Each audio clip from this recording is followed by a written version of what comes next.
we're going to talk about moving your plot all the time. Because if your plot gets stuck, your readers are going to get stuck and they're going to stop reading. Who wants that? You want your readers to stay up all night long. The best compliment I get as a writer is if somebody comes and tells me that they lost a full night's sleep because they just could not find a good place to stop and put my book down. So you want to try to do the same thing with your story. Plot is about things happening in your story. Now, you can have things happening like somebody wakes up, they go to the store gets robbed, and they lose their wallet, and they go to the police, and then they go to work, and then they go home and they tell their family about the robbery, and then they just get on with life. So what? If you don't really have a reason for that kind of a scene and you just put it in there because you're like, oh, I need something to happen, let's have my character get robbed, but it doesn't really contribute to the plot of your story, then it has no business being in your story. There has to be a reason. There has to be motivation behind what happens and why people do things.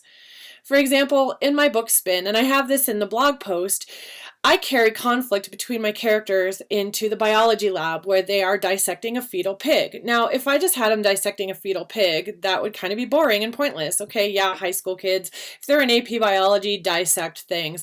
But what happens during the dissection and the conversations that they have with each other are important to the plot of the story. The conflict between friends goes on no matter what context they're in. If people are mad at each other, they're going to be mad at each other and they're going to do things that tick each other off. And it just kind of builds and builds and it moves the plot forward. There's a reason why this is happening and there are consequences as to why it happened. So when you are writing a story, you've really got to find ways to put conflict on every page. Think about real life. I mean, if you're mad at your sister, it's going to carry into a lot of your behaviors. You might snap at your husband or your boyfriend. You might yell at your kid because he left his dirty socks shoved in books on a bookcase. Why do I know that? Oh, well, anyway, I digress. So it's important that the behaviors kind of mirror real life. Like people just carry things through their day. So now your job is to go through your book and look for scenes that you put in there just because, and cut them out. If they don't move your plot, then get rid of them. Select all, then delete. It's okay. We delete thousands and thousands of words. I probably deleted several novels worth of words, but you know what? You're going to get new words. Don't worry about it.